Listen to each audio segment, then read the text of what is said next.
अद्भुत, आश्चर्यजनक किंतु सत्य घटना। श्री मृत्युंजय शर्मा अखंड ज्योति संस्थान मथुरा उत्तर प्रदेश से अपना अनुभव बताते हुए कहते हैं, बाल्यकाल अपने पिताजी और माताजी की अमिट स्मृतियों से भरा हुआ है। हमने तो हर शाम ही देखा कि पिताजी के पास ढेरों व्यक्ति आ रहे हैं, माताजी ढेरों व्यक्तियों को भोजन करा रही हैं। घर अखंड ज्योति संस्थान में कई बच्चे जो गायत्री परिवार के कार्यकर्ताओं के बालक भी थे एवं नाते रिश्तेदारों के बच्चे भी साथ ही बने रहते थे। छोटा सा घर, पीछे बड़ी छत, पढ़ाई करते आते, फिर दिन भर खेलते। कभी कभी डांट भी पड़ जाती, पर मार कभी नहीं पड़ी। बचपन में मुझे गुस्सा बहुत आता था।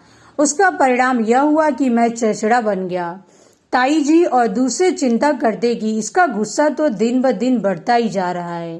पिताजी शांत और तटस्थ रहते, अधिक पूछने पर बोलते कि इसका गुस्सा इसी का बड़ा नुकसान करेगा, तभी इसे समझ आएगा, और सचमुच ऐसा ही हुआ। एक घटना हमेशा याद रहेगी, जिसने शरीर के साथ ही एक छाप छोड़ दी, वह प्रकृति भी पूरी तरह बदल दी। मुझे खाना खाते समय यह कभी भी पसंद नहीं था कि मेरी कोई थाली को छेड़े, किसी को जूठे हाथ स्पर्श करे। इस संबंध में मेरी अपनी मान्यता थी।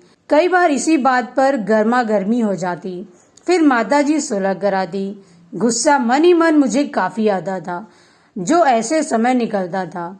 ऐसे ही एक दिन एक साथ रहने वाले संबंधी के हाथ का स्पर्श थाली से हो गया। मैं संभवतः 3-3.5 वर्ष का था। सैलो का उस समय जन्म नहीं हुआ था। मैं गुस्से से उठा, थाली एक तरफ सरकाई एवं सीधा नीचे प्रेस की ओर भाग गया। गुस्से में आकर अपना हाथ मशीन पर रख दिया कि कटता है तो कट जाने दो। देखते ही देखते हाथ मशीन में चला गया।